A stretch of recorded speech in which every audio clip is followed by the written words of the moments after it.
Hello, everyone. Welcome to Virtual Happy Hour. I'm Raina from Garden District Bookshop. Tonight, I'm really excited about our guest tonight. I met Hannah Moushabeck 3 years ago at Children's Institute, and this is, I think, only the second time we've ever talked to each other. So I'm really excited to have her back and really to talk and chat, girl chat with her.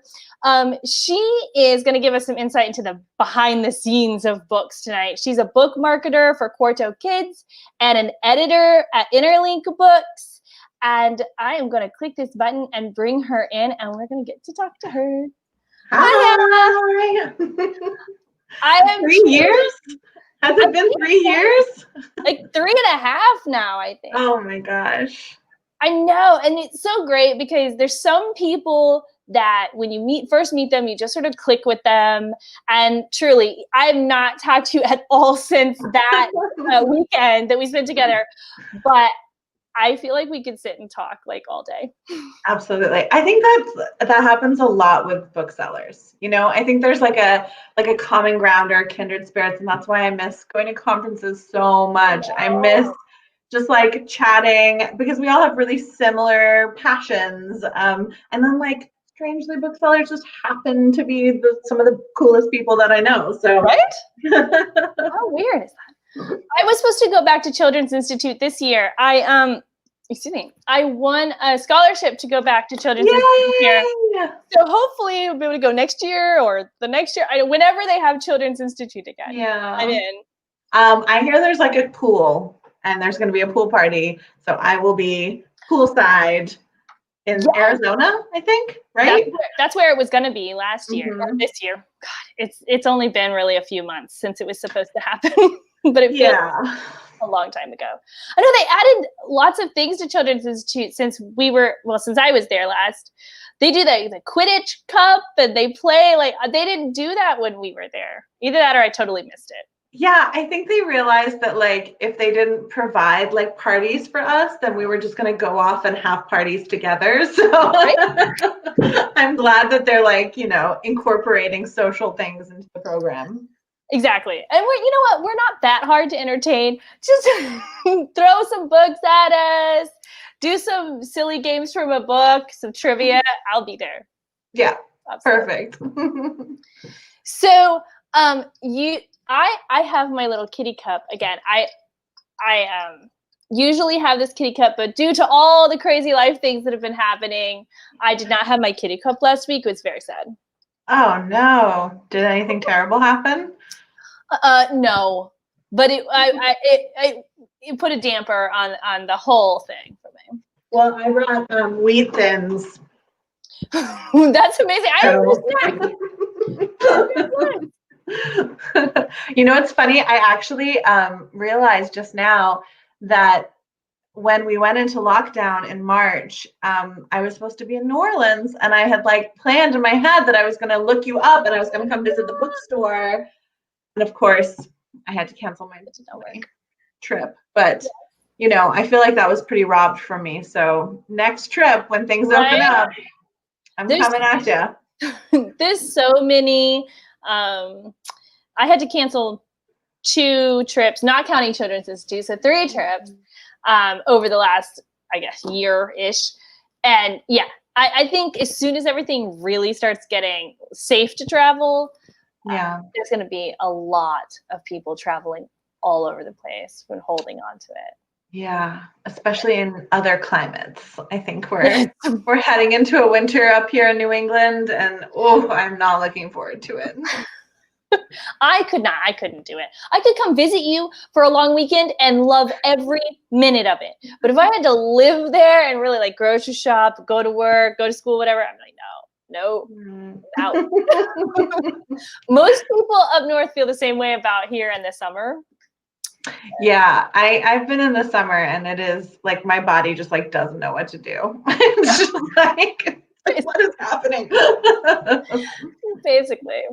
I want to say to everybody who is watching, if you have any questions or comments or anything, type them into the comments. We can see that and we will respond. We're here to answer questions. We'll give you book recommendations. We'll answer questions about the book industry, book marketing, book editing, book selling, or whatever. I mean, you got a question about something, let's throw it in there. About my new bangs, you know? Very nice. Very nice. You are wearing them very well. Thank you. Definitely, you've had bangs before. Well, not for years, and this was my like COVID haircut crazy experiment, and I'm kind of into it. Apparently, I was just like meant to have bangs, I guess. Yeah, I feel like some people are. It's been a long time since I've had bangs. Long time. Do it. I don't think I'm ready. Not at like 2:00 in the morning, you know. Like you just gotta think about it, and yes. I have actually a former fellow bookseller who now has works in her own salon, and she does my hair. You should take advantage of that. That's a good relationship to have. Exactly. Do you guys do like a book haircutting trade, or? We should. I should be like, hey, on a 20% discount, I'll bring you some arcs. What do you think? I haven't done that. There's one of those other like book selling relationships where it's like, we only worked together for maybe 6 months, but we hit it off, and then she's cutting hair, and there's probably 6 of us or so that worked at the bookstore together that now keep going back to her and have our hair cut. So that's so funny.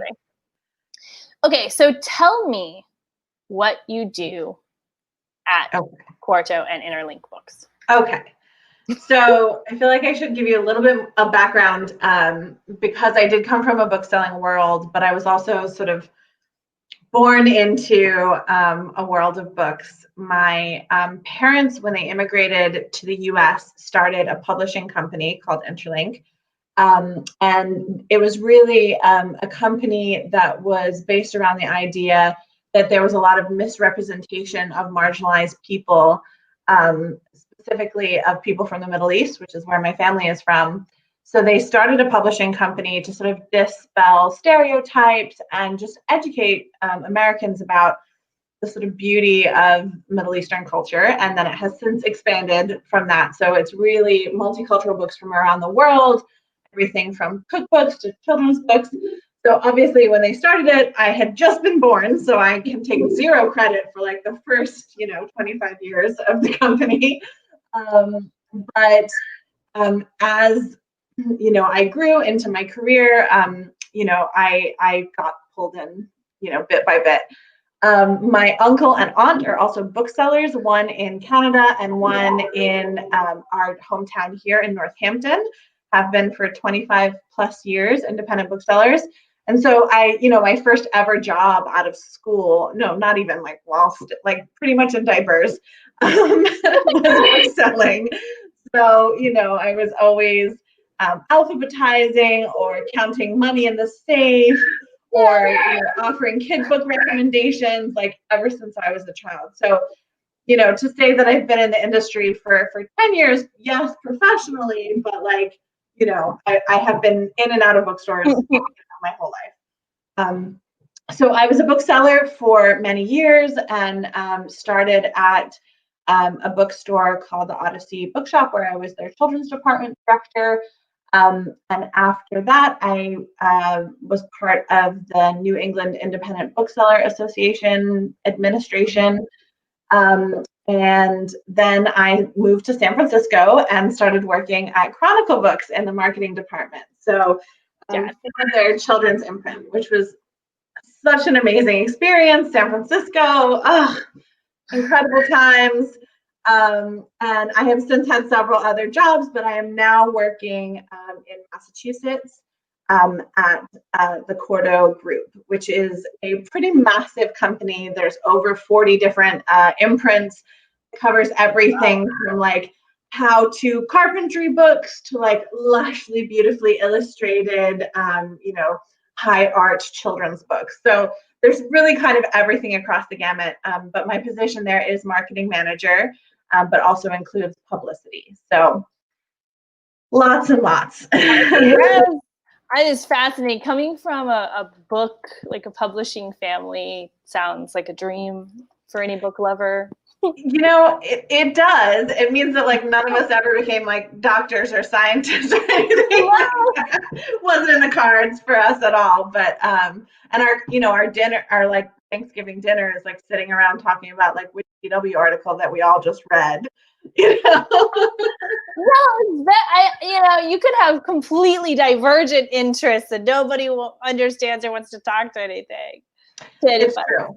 It's true. It's definitely like we're all on the same page. We all use the same lingo. It is really nice. And I acquire for Interlink Books children's imprint, and then I just do marketing for Quarto. So Interlink is more of my like side hustle weekend job, and Quarto is my day job.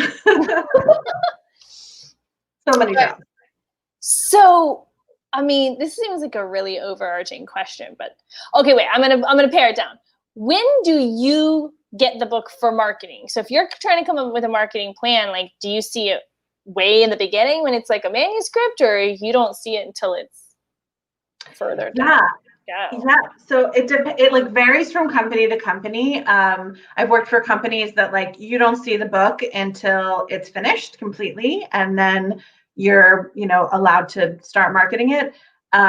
But luckily, I've worked mostly for companies that really are interested and value marketing's input in the acquisition meetings. So often I will talk to an editor who is really excited about a manuscript that they got, and hear more about their vision for it. And so those are really special because, there are still books. I mean, I left Chronicle 2 years ago, and there's still books that are coming out now where I was in those first meetings, and to be able to see them hit the shelves and see how they've progressed. I mean, it's just like such a magical thing to watch. And I think it's one of the things that I love the most about that job is just being able to sort of be in the room when like an amazing book is born.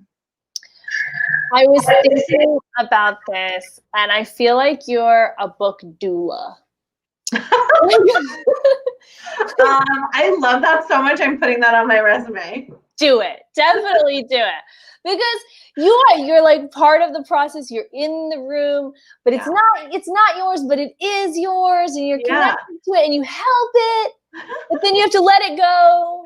I love that. See, I always thought of like more like a cheerleader, but I like doula way better. It is a much more intimate process than just being like, yay, new book came out, That's part of it.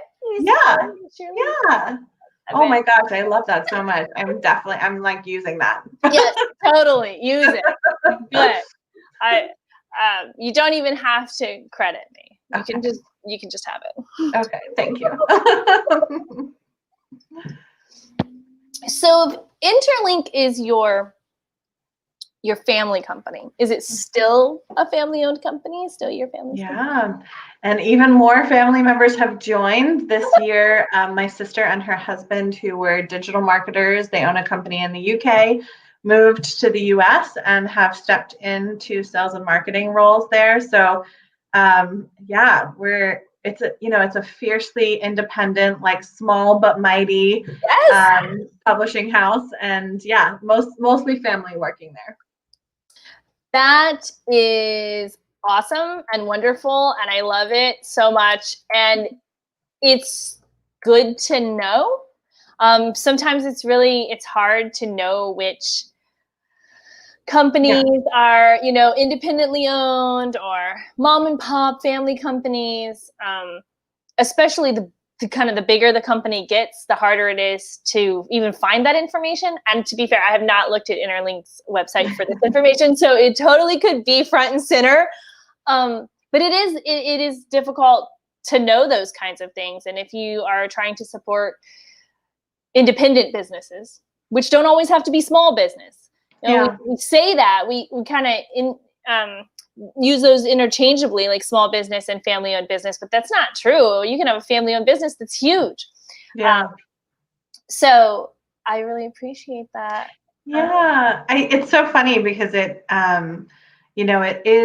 it's when you're ordering from like wholesalers like Ingram or other accounts, for convenience, you lose a little bit of that like personality behind the company. And obviously we're small, so we don't have, dedicated independent reps that like visit everybody. We're pretty tiny.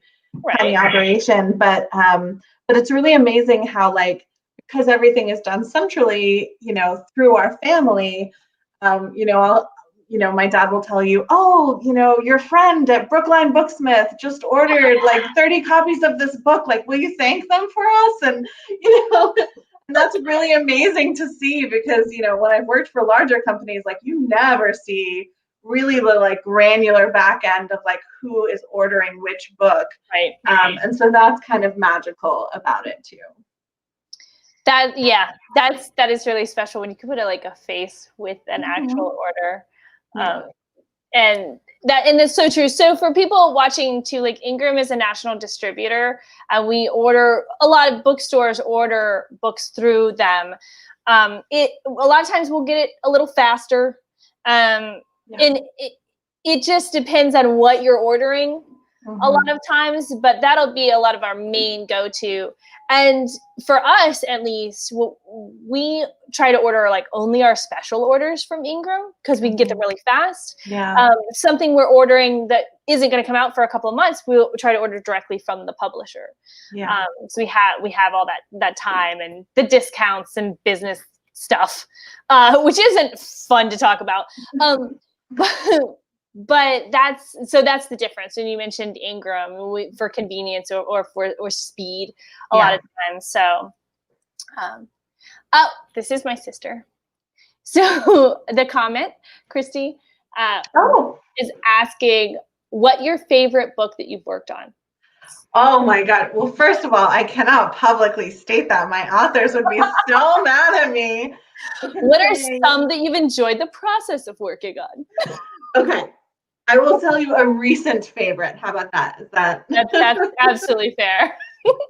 Okay, so I have with me right here this book. It's called This Book is Antiracist. This is a book that actually came out in January, and it's special for a lot of reasons. Anti-racism is something that a few years ago I, started reading about and really talking about incorporating into not only my personal life, but also my professional life, and certainly how we talk and market children's books. But also the author lives in my hometown, so that was really magic. She is an incredible teacher, Tiffany Jewell. So I actually heard about her book before I started working at Quarto, just from friends, which I thought was really wonderful. It's also super special because this year it was our first ever New York Times bestseller in the children's space. Thank you. Thank you. I thank you, indie booksellers. So amazing to see that happen. It was like a real love project where I was, a lot of marketing is personal relationships and just reaching out to folks. And there's really nothing like getting a book that you really feel like you can get behind in a huge way. And so, talking about it was not difficult at all. And I certainly, if you know me, I've been talking about it for a really long time. So super excited about this one. One of the things that I did for the marketing campaign was I created little badges. I wish I had one here, but I don't. That said, I am anti-racist. And one of the magical things that happened this summer when the protests started up in cities all over the country is that I actually went to a few myself and was able to see people who had those badges on their lapels, teenagers. So that was like such a special moment when you realize that like sometimes, you create this stuff and you think, oh, like someone will wear it for 5 minutes and throw it out. But it clearly hit home and became more than just like a book promotional item. It became like a message to rally behind. So proud mama moment for that one. Yeah. That is really cool. Yeah, because there's so many of these little things you do and you're like, what's going to come of that? And we, in the bookstore, just FYI, we usually, like, when things come in, we're like, I love this. I'll take one of these, I have a tote bag that's just covered in buttons and pins and stuff that I take to work. That's my work tote. And that we usually put the rest of them on the counter, just for people to take. Yeah. It's really fascinating, the people who will they ask, oh, can I have one of these? Or how much do these cost? I'm like, oh, then you can have that. And the excitement, when it's like a good, like when it's something like that, where it has this, I love that. It fits at the times and all of those things. And they're like, I can have this. And I'm like, yeah, it's for a book. It does exactly what it's supposed to. It gets the conversation started. And they're so excited to take it. So that's really cool that they're. Well, Raina, then tell me, like, what has been the favorite, like, swag item that you've received from a publisher? Oh my. So I can take notes. So the type of swag that I guess that I've used the most, there's a couple of things I've used the most. I cannot remember the book right now, but they sent it's plastic, and you put like maybe 3 or 4 Band-Aids in it. This sounds like the weirdest thing. You put like 3 or 4 Band-Aids in it, and it just holds the Band-Aids. That's all it does. But you can take that and toss it in your purse or your backpack or something, and then your Band-Aids don't get all like bent over and broken up. Anytime you need me, you just dig down in there. You've got this little thing. It's got the book cover or whatever, the slogan or everything on the front. And I'm like, oh, here's a Band-Aid, kid. Oh, here's a Band-Aid coworker. Here's a Band-Aid, whoever it is. Amazing. I like have not even ever heard of such a thing to even contemplate making something like that. Kudos to that marketing manager. The only time I'd ever seen another thing like it had nothing to do with books. It was at some like art market monthly festival that the city put on, like, I don't know, a few years ago. And there was a table for one of our hospitals. They were getting out the word about and they had some of those things. Wow. And that's the only time I'd ever seen it before that. But I didn't get one that day. I saw it and I didn't get one. And when this one came into the bookstore, I was like, oh, this is mine. Yeah. This is mine. Yeah. I'm absorbing this. That's amazing. Yeah, I feel like often we're like racking our brains to be original. We know that if we create items, that a pre-order campaign can be more successful if you're giving something extra for a customer to take home, or we want to make sure that you guys have an advantage over online retailers. So we want to send something. But I have to say, like, I mean, I've done some like really cool things before, but I've also done some like really silly, like, what? Like, well, I won't name names of whose book it was. There was a moment where I really wanted this like package to be beautiful, and so my idea was to include little vials of glitter. And guess what happened to all the vials of glitter? On paper, this sounds amazing. I know, doesn't it? No, after they went through the mail, it just meant that I was like glitter bombing all of my like friends and influencers and New York Times. And I have regrets on that one. But I made a little child T-shirt. I've made a onesie before, which was so cute. We recently made these like really cute Elton John standees. Oh, I like that. Right? That's nice. So I love good swag. Like I really love that piece of it, because even though you're not in the bookmaking process, sometimes when you're making this stuff, you feel like you are, you're like the fan club of this book. Yeah, well, you are creating the merchandise for the fan club of the book, so absolutely. Yeah. Can I tell you a secret though? Please. As a marketer, there's like one item that I've always wanted to do, but will never do because I work in children's books. Can you guess what it is? Oh no. Oh, I don't. Yes, I can think of like 3 things, but I'm not going to tell you. Okay, so when I lived in San Francisco, the Booksmith on Haight Street was this amazing bookstore, and they started making these branded condoms, and they would have art on them, and they would say like Moby Dick and like hilarious book sex puns. Mm-hmm. And I was like, this is the coolest thing ever. I have always in my life wanted to do like funny branded condoms. But as a children's book marketer, You don't think you're gonna be able to work that in somehow? maybe if it's like how babies are not made, I don't know. I don't think it's gonna happen for me. I think I'm gonna have to like moonlight as a romance novel marketer one day and do it. You have to branch out. I can't remember the book this was for either because it was a couple of years ago, but we have at the bookstore received a couple of. You have? Yeah. Yeah. So cool. And so and the thing is that it's really cool, but like I'm not using that. Like, no, of course not. You don't use it. like, but see, the Band-Aid thing I can use. So right. That's fair. That's fair. This only has a limited amount of shelf life. It's good. Like, it's cool. I get it. The novelty condom does have a place in the world. But there's only so much I can do. And I can't put it out on the counter and let people like, oh, is this free? Yes. You don't think you could like sneak it to some librarians or like, folks who you're like, hey. I know you. Like Mardi Gras or something. I hear it gets wild down there. There are a couple of customers that come into the bookstore and they would get a kick out of that. If I was like, hey, I got this piece of swag in and I think you'd appreciate it. They would appreciate it.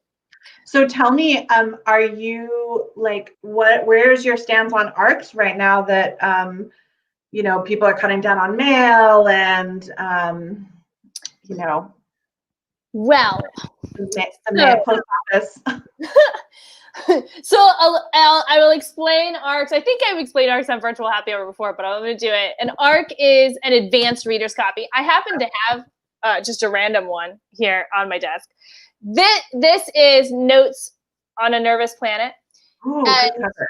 It's an advanced reader's copy, which basically means it's the printing before it goes out to the shelves for customers to buy. This is for reviewers and booksellers to read ahead of time. Sometimes it'll have some typos and stuff still in it. A lot of times it's pretty close to what it will be at the end, in the final printing. But we get those ahead of time. So we can read them and be ready to sell them to you guys when you come in the bookstore. So what are we getting? We're starting to get more. You are. And you want them. Like you guys are actively going in and picking them up and reading them. Yeah, the only thing is, and I don't know that there's any real way around this, is that we're a small store. So we have 5 employees. Mm-hmm. And much like you and I were talking just before we went live, you get a lot of advanced readers copies. So unfortunately, there are quite a few that do go unread. Yeah. It's better for us to get them in. I mean, it's great. We get them. We've all seen them. So if we've seen the cover, we've seen the title, we've seen the author, we may have read the back of it, but you just have to, if there's only 5 of you, you can't read all of the books. We're not going to get to all of them. So It's definitely for publishers, it's still an advantage to send us those things. And we are all taking them home and we are all reading them. It's just, we can't read as many as we get in. Yeah. And it's nice to be getting them again because I feel like there was this period of time when nothing was getting mailed out. So, oh, that's Sammy. Sorry, I'm gonna, Sammy is still at work. Can't turn on the sound, but I wanted you to, I love you. Yes. It will be available on Facebook and YouTube to watch forever. Oh boy. I get to see Sammy, hopefully see Sammy tomorrow.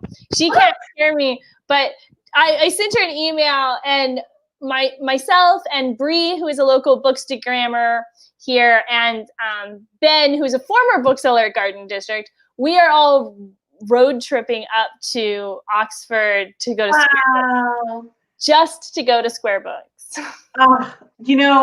When Winter Institute was in Memphis a few years ago, I know a bunch of people went, and I am kicking myself for not having gone. It's like one of my top biggest regrets in life, and so I do really hope to get there one day. Yeah, you'll eventually get there, but you kind of have to do that or tack it onto a trip to like somewhere else. Unfortunately, Oxford, love you. Um, unless you're going to college there, Sure. there's I don't know why you just go to Oxford. Um, but and if I didn't, the truth is, if I didn't have like 3 friends there, I wouldn't either. Yeah. But Bree, who is the local bookstagrammer, she's wanted to go to Square Books for a long time, and she's like, nobody will go with me. And I went, wait a minute, I'll totally go with you. Let's see if we can work that out. And we just had to coordinate schedules and the football schedule, which I'm glad she thought of because I would not. That was not on my radar at all. The first. Are you guys having football games down there? No, Old Misses college games. Oh, in person with crowds? As I understand it. Yes. Oh, gosh, like a whole world away from where we are in Massachusetts. Yeah, we just in our parish, we are not having any big events like that. Mm-hmm. But the parish right next to ours is allowing bigger events. I don't think you could do college level, like that many people, but there are a lot of high schools that are having their home games at fields in the parish over. And I'm like, that's not really the point. Yeah. But this goes back to New Orleans being sort of this blue island in the middle of this Red Sea. But Oxford, I don't really know what all of the rules are that they're doing in Mississippi. We're just sort of winging it. But there's no game on this Saturday, so we won't have to deal with any of that. That sounds so fun. That sounds super fun. I'm very jealous. And please say hi for me. I definitely will. Definitely. ARCs. Yes. ARCs are good. We like ARCs. There was a period of time when we weren't getting very many, and it was really weird because on top of everything else, we didn't know what to read. It was like, yeah, I know. You're like, I have to read backlist? What is this? we were. It was so funny because you don't realize how you get into this. Oh, you go every week and there's a new stack here, and then we move that stack to the back so that everybody gets a chance to look at them. And I'm like, there's nothing here. There's nothing here again. There's nothing here again. What happens if I stop taking home books? Like my bookshelf is going to, I'm going to run out of things. But that's what it felt like for a little while. So we're all excited that there's more ARCs coming. Yeah, we had bookstores shut down around here, and I felt so grateful because my uncle owns one, which meant that I could go to one. I was like, thank God I have after hours access to a bookstore, a private bookstore. And then a friend of mine, Lexi, just opened High Five Books in Florence, and I also got to see sneak peeks and go in there. So I definitely had to get my book shopping fix, but I was feeling so bad for so many folks who weren't able to go. I mean, there's just like, it's like going to church, Yeah. It's I have a ton of books that I know the titles of that I want to read, but it's so ingrained to go into a bookstore and just mill about until something jumps out at you. And that's generally, if I'm going into a bookstore, how I find what I'm looking for. Because the truth is, working at a bookstore, if there's something I definitely know what it is, I'll just order it from myself. From the bookstore. But anytime I'm in a different town, I'm always going into those bookstores, and I rarely go and ask them for a specific book because I'm just sort of looking around for something to read. And I know that's so many pleasure of the experience, like I think, like I never understood when people would walk into the bookstore and they would ask us, do we have a certain book? And we'd say no, and then they'd leave. I was like, you're missing this whole opportunity here. Do you not think that I don't have recommendations for you? Because I do, and I'm ready. I've got some backups, like unless it's for school and that's the end of it. Like I can give you something like that one. Yeah. Let me give you a book. So do you find, this is when I was a bookseller and now even, all the time that I wasn't working, I was visiting other bookstores. Oh, yeah. I mean, I'm taking an entire road trip. It's 4.5 hours from here to Oxford, Mississippi. We're taking an entire day to road trip to a bookstore. That's why we're going. And I kept being like, it's research for one day when I open one. And then I'm like, no, it's not. I just thought this is what I like to do. These are just my people. That's it. Yeah. And I'm telling myself that I'm going to see a friend, and I'm going to take some pictures, like, so I can use them on the internet and the social media. I'm going to do those things. But, the reason is because we're all book people and we're going to go to a bookstore, and we're all weirdly excited about that, willing to drive like 9 hours round trip to do it. Yay! That's why you guys are my kind of people. Because you're like, yeah, what's the big deal? That makes total sense to me. Exactly. Okay, Christy has another question. Okay. Is there an author you would love to work with? Like a bucket list author? There's like meet or work with, because I've definitely met a lot of authors. I've been so lucky to meet so many of my heroes, mostly as a bookseller and at conferences and things like that. And then I have, authors that I'm friends with that I, would love to work on their books one day. But I think if I had like a series that I would want to have at least touched along the way, like I'm going to roll it back and go old school and say Philip Pullman and yes, his Dark Materials, the Northern Lights series. Like it was just so formative for me as a child, and I'm still pretty obsessed with it. And he's also like kind of a recluse, so I feel like nobody really gets to work with him. Like he doesn't do events very often, and he's certainly not like tweeting up a storm directly to his readers. So I think that, like, if there was one in my lifetime to work on. I also think about the marketers behind books that are so incredible and so formative. And I think about how, I think, not to like toot our own horns, but I do think that like marketers are often the unsung heroes behind a lot of books that people are like, I've been hearing about this book everywhere. Why is that? And yes, it is likely that the book is really good, but it is also likely because there's some publicist or some marketer working their behind off because they believe in it so much. I think about books like, like The Hate You Give by Angie Thomas, which like seemingly came out of nowhere. But I remember the year that book came out, and it was everywhere, but there was also really brilliant marketing behind it. That, it absolutely deserves that. But so many books are really, really good and don't quite make it in the same way. So I do like to always make a plug for the publicists and the marketers out there, like yourself also. Absolutely. Well, it works. It's a sort of a trickle down effect, right? Because if I get an email about it, or I get an arc of it, or a Band-Aid, little Band-Aid thing shows up in the bookstore, and I'm like, oh, what is this? Oh, let me actually look at this. Oh, and then there's a letter, or there's some different thing that makes it stick out. I look at it. I will take it home. We all talk.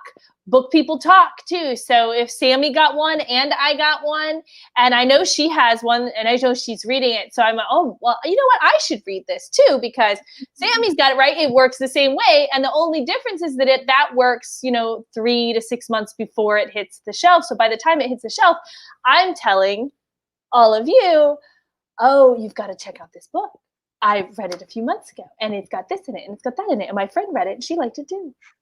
And, so absolutely, it's got this trickle down effect. And without that, it's it's like anything, you can make a book, you put it on the shelf, no one's gonna know, you don't know it exists. I can start a business, open the door, nobody knows I exist. Why are they, the thing that makes them come to get the book and know that the book exists are you guys, book marketers, and then that trickles to me, and then out the door. I think what's amazing about children's books in particular is that everyone is so well versed in good storytelling that just because a book has like a celebrity author or the publisher clearly spent a lot of money on it does not mean it's going to be a success. Like there genuinely has to be heart behind it. And then you have to use your heart to convince all these other people who are also extremely passionate about children's books that this is a really worthwhile one. And then it kind of spreads like wildfire. Like I remember when Julian is a Mermaid came out, and it really had sort of a quiet launch, but like wildfire, people were talking about that book because all we like to do is talk about books. And so when it all comes down to it, it's almost, not that I'm going to bring up political campaigns or anything, but it's almost like a political campaign because it is real grassroots marketing. It is people who are passionate talking about what they're passionate. And that's why I love children's books. It's not trying to sell a product to a child that's like not good for them. It's about changing the world through storytelling. Oh God, I'm gonna stop it. It's true though. One of the things, I can sell books and I can't sell anything else. I can't. Like you can be like, oh, I need a new phone. Great, here's one. It works. Oh, and I'm like, all right, well, have a good day. That is so funny. Like, I got nothing. I can't. I wonder how many of us are like that. We're like, we literally like, I don't think I could market anything else. No, because you're gonna tell me, oh, I don't need that one, and I go, oh, all right, and I'm gonna let you walk out the door because I'm the kind of person who's I'm not gonna continue to try and convince you, especially if it, on this like car salesman and like things that are like big ticket items. I'm like, oh, well, maybe, I don't know what your life is like in your financial situation. I couldn't bear the burden of imagining of like, putting you in something you can't afford or something. But like, I'm like, look, you need this.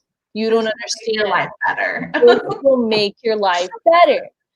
I can't and it will. And basically, we're in a cult, and we're trying to get all the other people in our cult. Yes, drink the Kool-Aid. Highly literate cult. Yes, and everybody can join. Like everybody over the age of 5. I'm on board. Like let's do it. Yeah, I'm super into this. I'm super into this. That was good, yeah. And I'm segueing into what are your thoughts on all wearing the same clothes? I mean, I feel like book people are always going to express themselves. Like they're always going to be, I feel like going to conferences, you can see it. They're like colorful and they have like literary themed tights. And I'm always like, where are you getting these tights, everyone? Oh my gosh. Amazing. It's so true. The literary accessories, the problem is that I see them and they show up like on the internet in different places. Yeah. And then I'm too slow. Like I don't get them. I don't click the button. And then I'm at the conference going, man, I should have gotten that hat, tight scarf, backpack, mask now. Like it feels like almost like pageantry at conference where you're like, check out my new Hufflepuff, whatever, Ask me where I got it. Go ahead. Ask me. You're like, how many authors have signed your t-shirt? Oh my gosh. Yeah. So that's an author you'd like to work with, but who's an author you'd like to meet? Just meet. Oh gosh.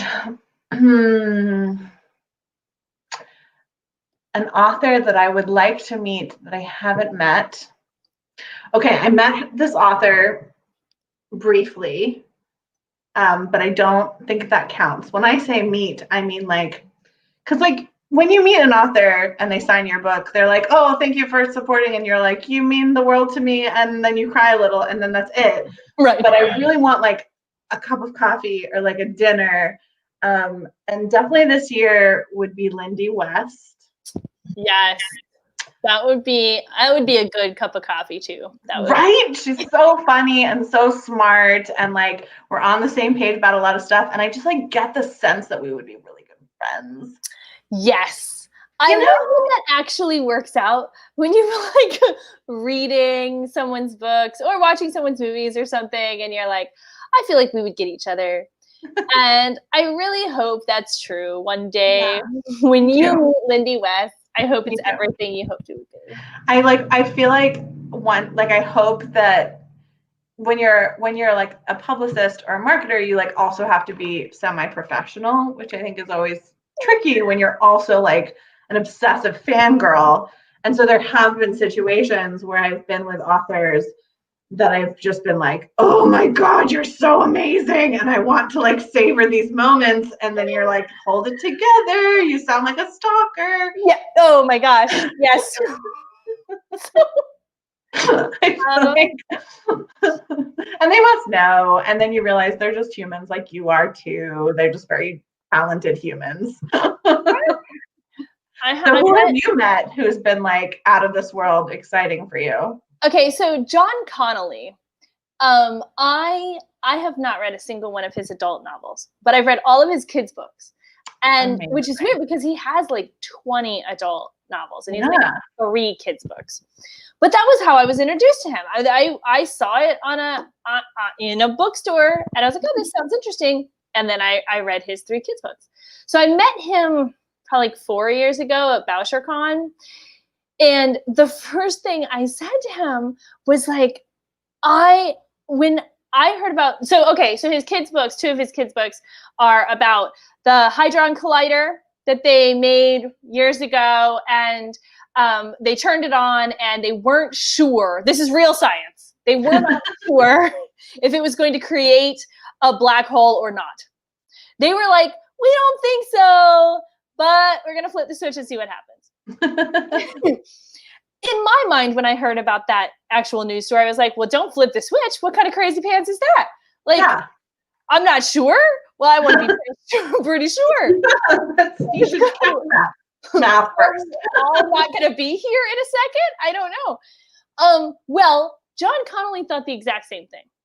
So John Connolly wrote a book about it because, again, he's a talented human being. And he goes, I wonder what would happen if you flipped this switch and it opened up a portal to another dimension. And there's the setup for the kids' book series. So when I met him, I was like, that Hadron Collider, right? What's up with that? And he's like, I know. And I wasn't sure, right? That was the moment where I'm like, I'm going to say something ridiculous to this guy. And he's going to be like, ooh, she's crazy. Or it's going to work. And that was my lead, after I rated from Garden District Bookshop, that was my lead. And he was like, I know. That's what I was thinking. What are they doing? What are they going to do to us? And I'm like, yay! This is awesome. Like, will you be my best friend and join my cult? I noticed that we share some similarities about the Hadron Collider. So science and reading, that's good. Here's some Kool-Aid. Here's the outfit. Put on this wacky scarf and these crazy tights, and let's go. Yeah, I remember being at a conference and like there's this big line for like some celebrity of Mindy Kaling or some celebrity.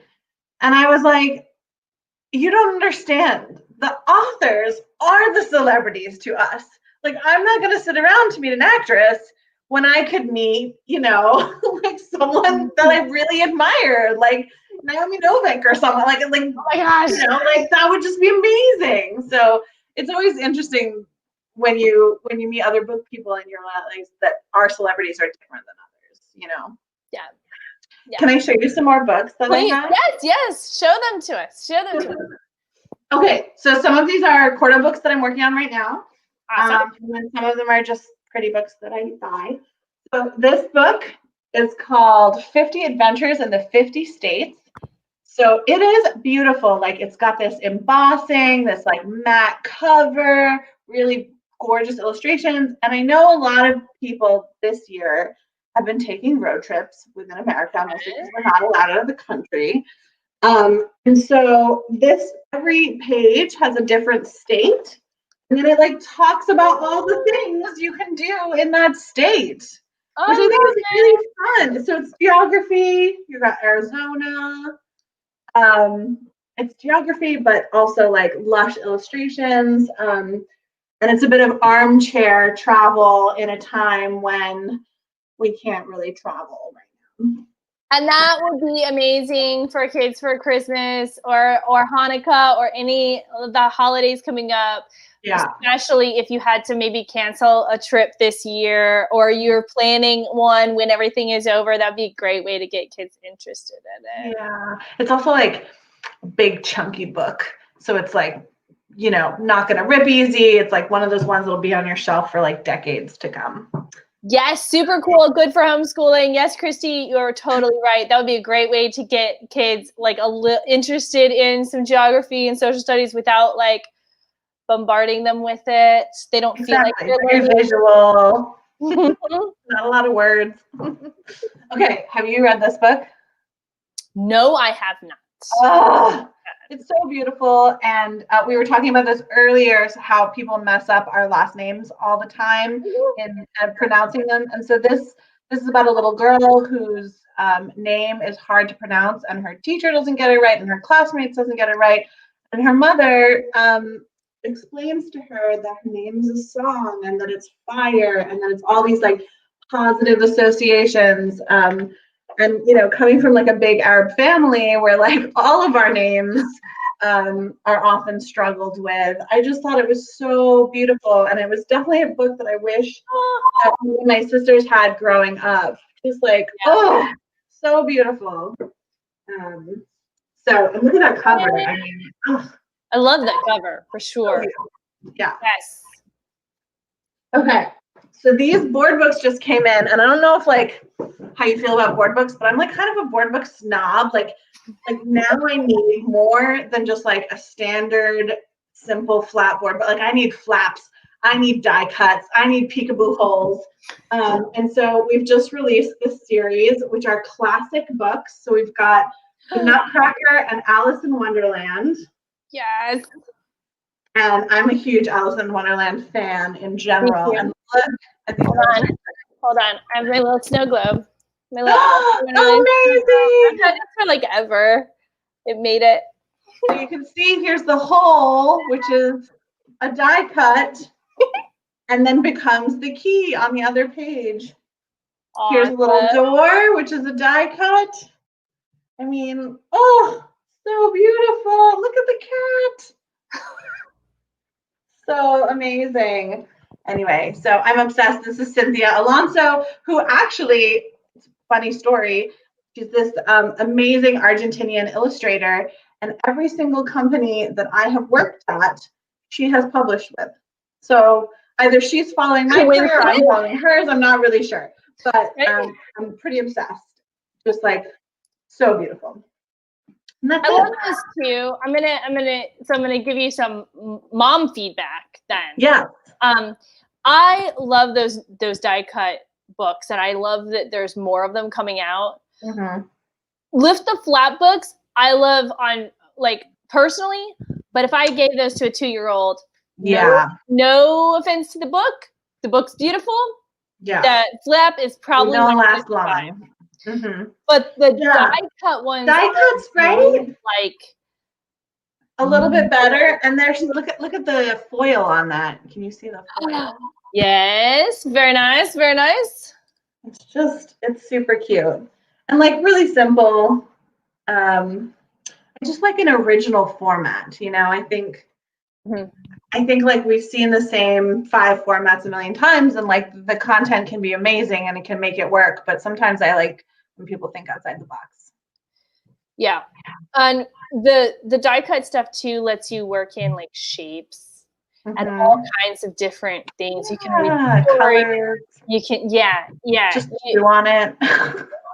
I always ask, that's one of my go-to questions. Like somebody comes and they're asking for a book, you know, for birth to 4-ish.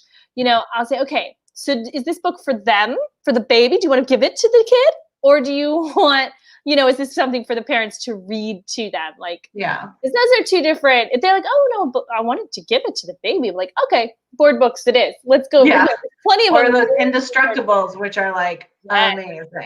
amazing. Those are like a magic trick.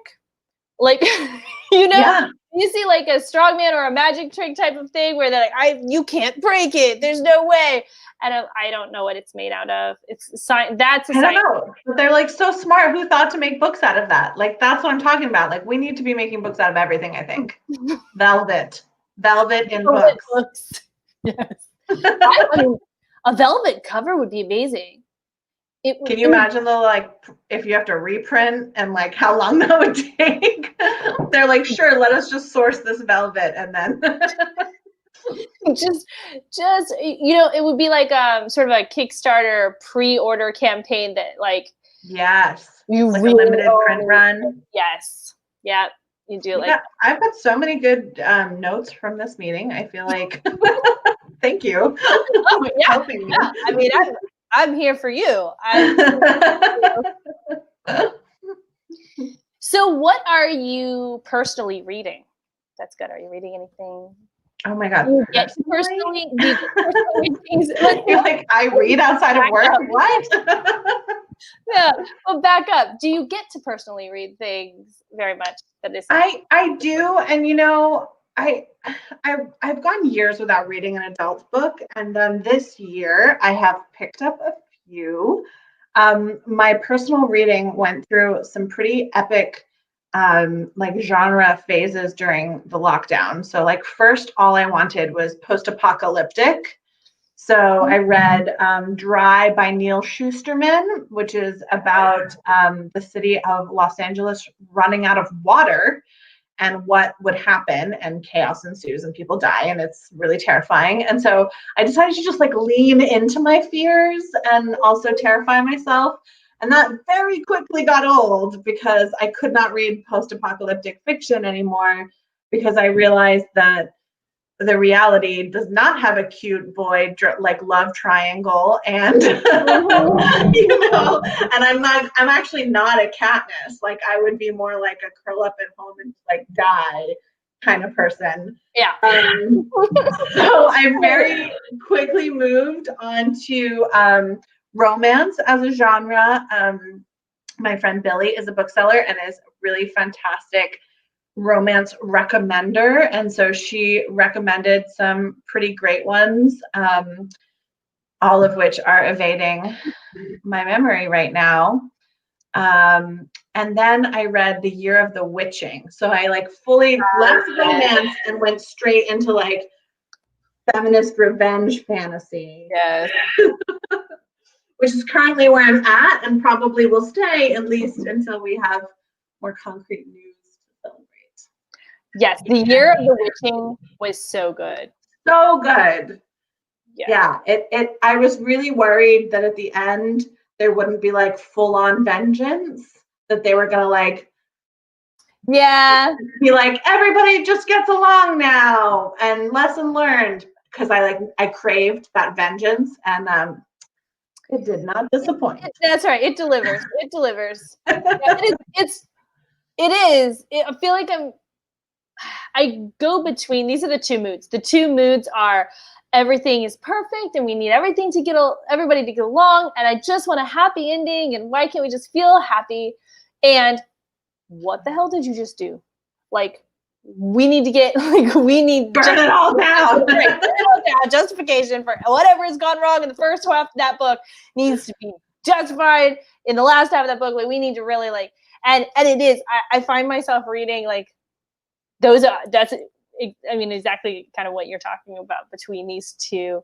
I'm like, oh, that was too harsh, Raina. You need to back up. Okay, yeah. Let's have just a happy book. Oh, okay, cool. What? That's not real. Let's get angry. Yeah. You know what I didn't do though? I felt like everyone was doing nostalgia reads, and I did not hit that phase where I was like, I just want to curl up in a comforting read that I've read a million times. Like I rarely go back and reread, actually. There's only a few series that I'll do it with. Mostly because I'm just like, consume, read all the books in the universe, and then Like one day I'll get there. I'm exactly the same way. Like there are a few books that I've reread and I enjoyed it, but mostly I'm like, well, I've done that already. I will show you a stack of books that I'm currently reading. And this is very interesting because in my move, I came across a few books that I have not finished. But evidently I want to, because there are bookmarks in all of them. Yes, bookmarks. Yes, and these are different, like ones like The Cascade Girls, I've not quite finished the end of, which is crazy. I'm literally 20 pages from the end of this book. Do Look it. how thick that is. I need to just do it. I'm in the middle of this, Life for Sale. I'm gonna mispronounce this name. Yukio Mishima. That's translated from Japanese. Craigslist Confessionals, which I'm still loving. This is just a graphic.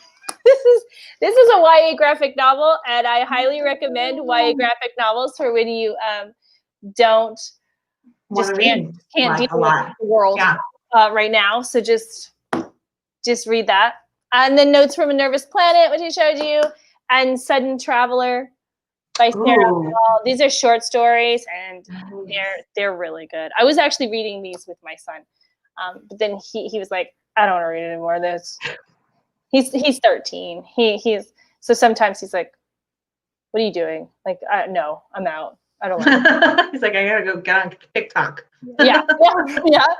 And I'm like, of course, like I'm going to finish these. It might not be today, but I'm gonna finish these. Like I'm so bad at not finishing. Like I cannot let go of a book. If I'm more than 20 pages in, I'm gonna finish that thing. Yeah, I'm the same. Mostly because like if it doesn't grab me in the first chapter, I'm like, not worth my time.